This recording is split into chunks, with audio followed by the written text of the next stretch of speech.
Hey there. So, this is kind of a new channel, and I don't exactly know what I'm doing with it yet. But one thing that just kind of hit me was that I thought I might do some morning reflections on the readings of the day, and fervorinos, I would call them. So, I first heard the term fervorino when I was studying the life of Solanus Casey. He was, I don't know if he's officially a saint in the Catholic Church yet or not, but he he's definitely on the track. He's got a following, and he's from this area. In fact, he went to the same seminary that I did, and he got kicked out of the same seminary that I got kicked out of. So we have that in common. But when he was finally ordained a priest, they thought that he wasn't smart enough to be a full-fledged priest. And back in those days, they had what they called a simplex priest, which meant that he could celebrate Mass, but he wasn't allowed to preach because they didn't trust him to preach because they figured he'd say something dumb and or not in line with church teaching or something like that. So he wasn't able to officially preach at Mass, but he was able to give what they called fervorinos. It's a Latin term. It's a short inspirational talk that inspires the faithful, and it's done outside of Mass. So I guess this is like a fervorino on the daily reading. So jumping right into it. With a story, because that's how I like to do it if I can. So, I'm from a little town in northern Wisconsin, and that's where I grew up. And in that town, when I was growing up, when I was a kid, all through high school, there was a guy in the town named Chucky. Now, Chucky was the town drunk. Now, where I'm from, that's saying something. There's a little town of 2,000 people. There's a lot of competition for that title. And yet, Chucky was unequivocally, undeniably, indisputable, uncontestable, winner by unanimous decision. He was the town drunk. Nobody argued that. I remember the last time I saw Chucky was he was hanging on to a stop sign trying not to fall down. Chucky used to mow lawns for his living. I'm sure he had some other kind of support because that wasn't enough to pay for his addiction, much less anything else. But anyway, I left town. I went off to school. It's been 30 years now, maybe more than that. I'm not really good at math, but since I've been, home for any significant amount of time besides just a visit. And it's been 30 years since I remember seeing Chucky. And so I go back home for a visit, and my mom and dad and siblings, and we all went out for ice cream, and it was a summer day, and I remember this guy walking down the street, and my brother, who's still lives up there, he waves to him and talks to him a little bit, and I don't pay too much attention, and then as he's walking away, he says, "All right, take it easy, Chucky." And I turned to my brother, and he said, "You remember Chucky, don't you?" And I thought, I remember a Chucky. And he nodded his head. And I thought, no way.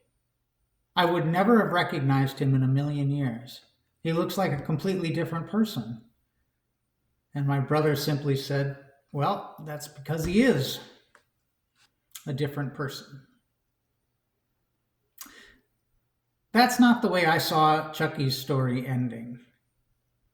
It's hard for me to believe 30 years later, if you would have told me back when I was in high school that 30 years from then Chucky would still be alive, I would have been in complete disbelief. But not only alive, but seemingly healthy, walking down the street in his right mind. I don't know what happened to him. I don't know Chucky's story. But something turned him around. Something transformed his life.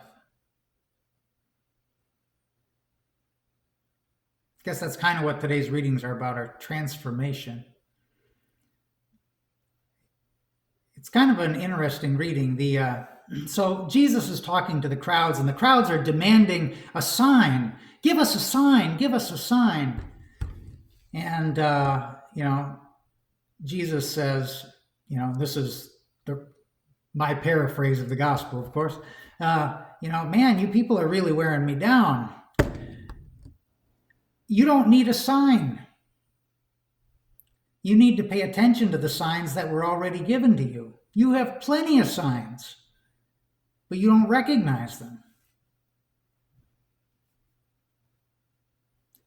And he says, the only sign you're going to get is the sign you've already gotten, and that's the sign of Jonah.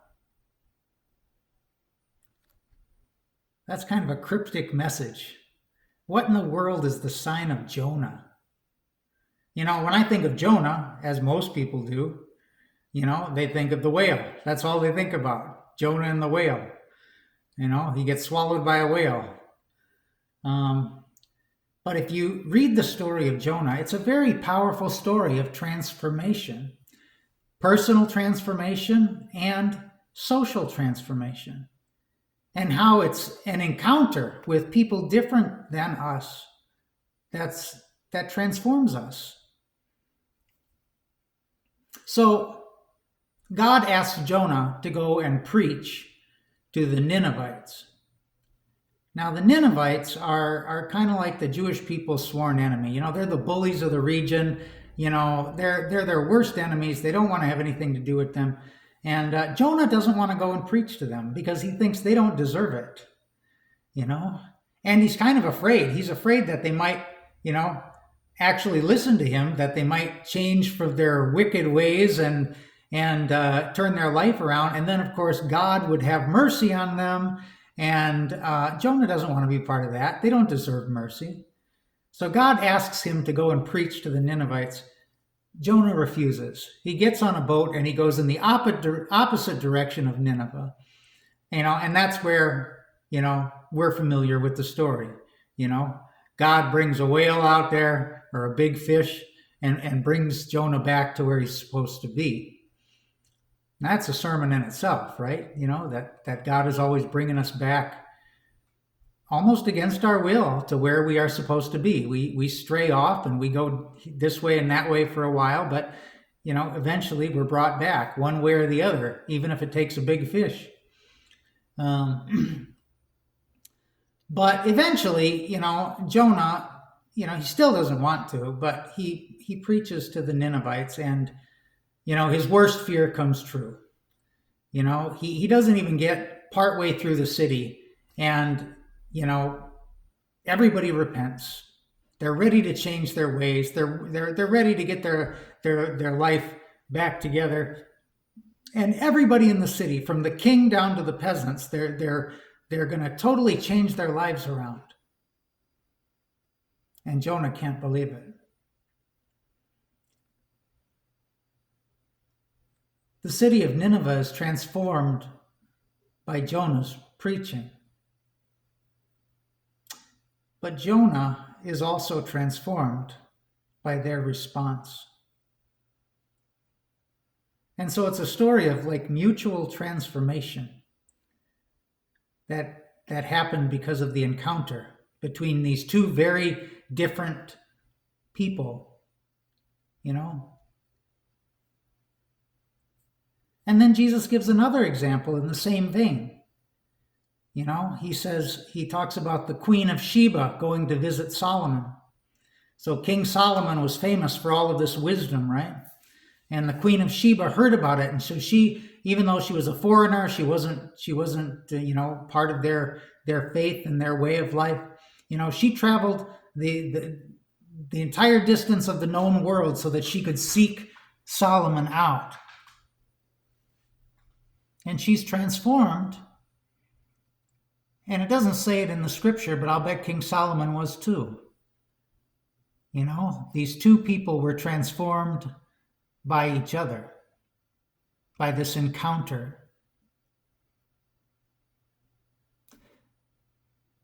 And those were the examples that Jesus gave when the people asked for a sign. He says, if you want a sign, look to the things that have already happened. In particular, here's two stories you should pay attention to. Stories of transformation from an encounter.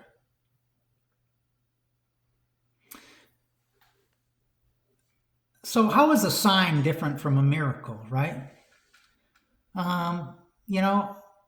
Well, a sign is more important, for one, and a sign can often be more ordinary. A sign is directional. A sign is always pointing to something beyond itself, and sometimes we miss what the pointer is pointing to because we're focusing on the pointer. And we should always look beyond, we should look for the deeper meaning. And that's why signs are easy to miss. And so Jesus raises up these two examples because they are about transformation. And that is the only thing that matters to God. None of the other miracles, none of the other great signs that people are so interested in. The only thing that matters to God is personal, social transformation. And that is the heart of what Lent is about.